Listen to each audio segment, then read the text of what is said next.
is the role of the police in dealing with the homeless? Is the job of law enforcement to stop crime or to preserve public order, or both?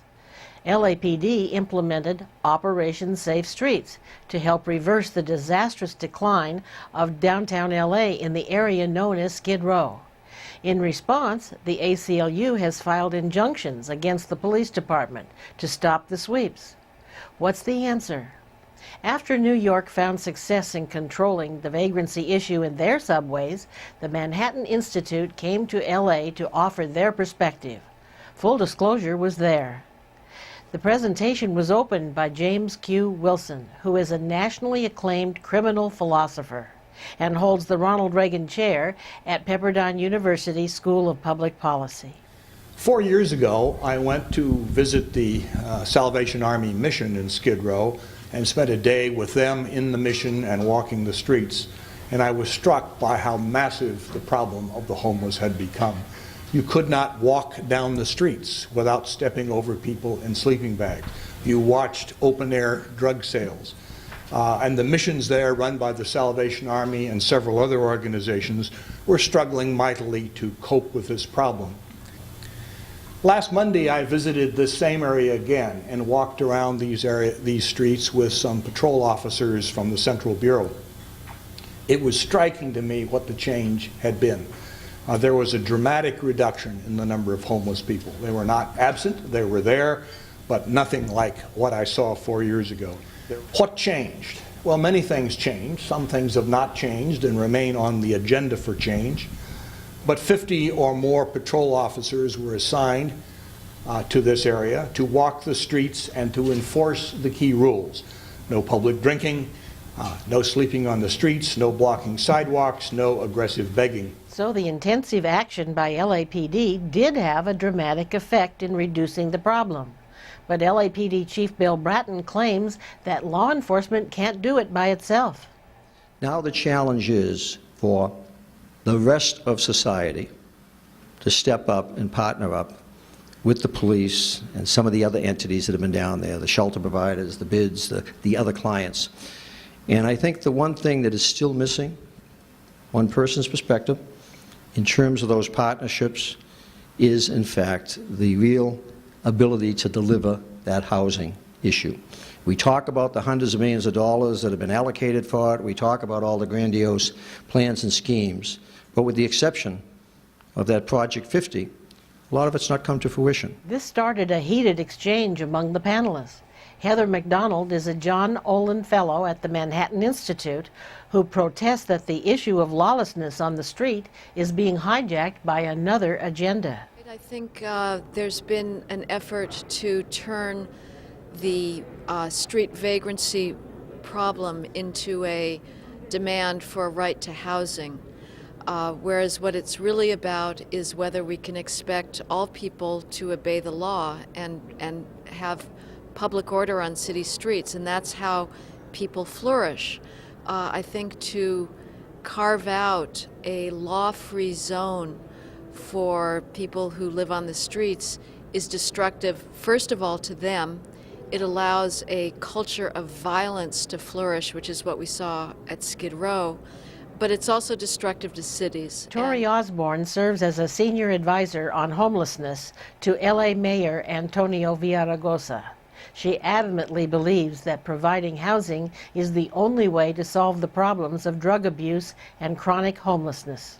There is a body of knowledge that shows that if you get the chronic street homeless, those who many people seem to think are service resistant, and they may be initially service resistant, that A, they are not service resistant for the most part, and B, if you get them into housing and stabilize them into housing, they will seek treatment for their addiction, and they will seek treatment, and they will stay on their meds. They will seek treatment and stay on their medication for mental illness.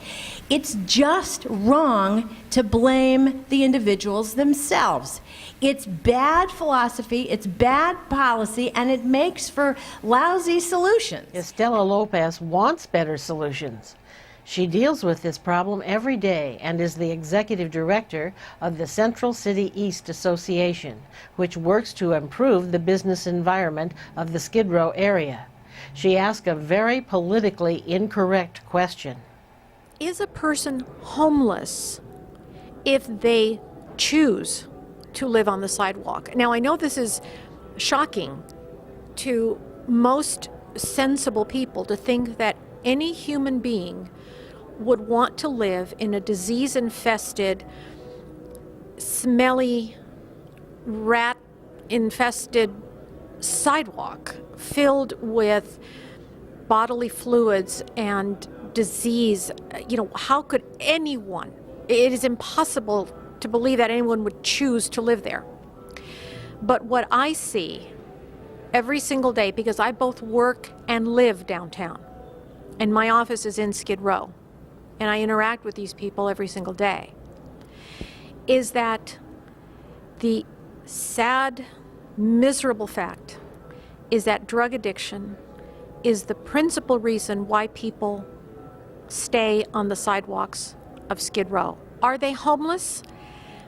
Well, they're not living in a home. Their home is the sidewalk. But so often when they are offered the opportunity to go into a shelter or to have a caseworker help them see what benefits are they're eligible for, I have seen people with gaping open sores say that they don't want to go to the hospital. They don't want you to call the paramedics. They are addicted to the point where nothing else in their life matters. No shelter, no food, nothing. They just want to be on the sidewalk and they want to get their next hit. So how can providing housing solve the problem of drug addiction? Don't we have to cure the addiction first? How can we help addicts who don't want to be responsible for themselves? When Ms. Osborne started proclaiming housing as the end-all, be-all solution, she was sternly contradicted by George Kelling, who is the author of Broken Windows, the model used to counteract street vagrancy problem in New York. And at some point, people do have to take responsibility for their own lives. But they're going to be much more likely to take responsibility for their own lives if they have the stability of a home. Think of your own lives. Think of how destabilized it is when you're in between, or if you end up losing a job and living in your car or living with friends. Let us not confuse the problem of Skid Row with the problem of homelessness. Because the solution to Skid Row is not going to come about by providing houses or housing for a relatively small number of people. And while I don't completely mean this, nonetheless, for a lot of people, Skid Row has been a big sex and drug party for 30 years. And the victims of that have been people, included in the victims, have been the genuinely homeless who would benefit from the kind of services that you're advocating. But the problem of Skid Row has been a problem that is different than the problem of homelessness, although they overlap slightly. But the housing advocates weren't to be deterred. Carol Wilkins is the Director of Intergovernmental Policy with the Corporation for Supportive Housing. She echoed Chief Bratton and endorsed the housing solution to resolve the addiction problem. Well, I think as Chief Bratton said, policing is one form of medicine, kind of one form of intervention, but it won't solve the problem alone. And the key is to provide housing. The only way to get people who are chronically homeless, who have serious mental health problems, serious disabilities, often long-term addictions, the only way to get those folks off the streets for good and not in that revolving door between the streets and jail is to offer them housing with the kinds of support services that help them achieve stability. Ms. McDonald was adamant that housing is not going to fix the problem. Skid Row is not a housing problem. It was a drug dealing problem and a violence problem. I mean, the violence on Skid Row was just out of control. It was at a higher per capita rate than the gang-plagued Rampart Division. Apparently, James Q. Wilson agreed with Ms. McDonald. When you end the drug trafficking by use of undercover narcotics buys and by having police officers, 50 of them now, assigned to foot patrol in this area, standing around and watching the marketing activities on these streets, you reduce those crimes that are associated with drug use, and of course you reduce the enormous human cost that afflicts people who are subject to drug abuse. Estela Lopez underscored the enormous human cost of life in Skid Row. You know what? I don't care what that person's done. That's a human being and that's a human life. And more than anybody from the ACLU and all these other people who have opinions on this, I've seen them die.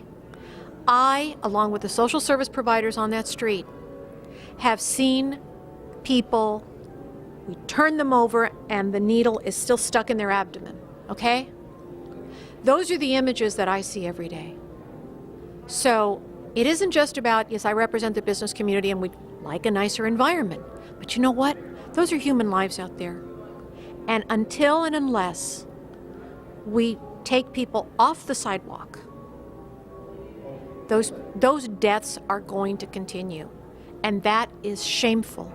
3 blocks from City Hall, someone tonight is going to die. We want to know what you, the viewers, think. Please respond to our survey and leave your comments below. Number 1, do you think drug addiction is the problem rather than housing? Yes or no? Number 2, do you think that providing low-cost or no-cost housing will resolve the problem of street vagrancy in Skid Row? Yes or no? And number 3, do you think that the LAPD should stop hassling people who choose to live on the street? Yes or no? Please respond to our survey and be sure to leave your comments below. Thank you.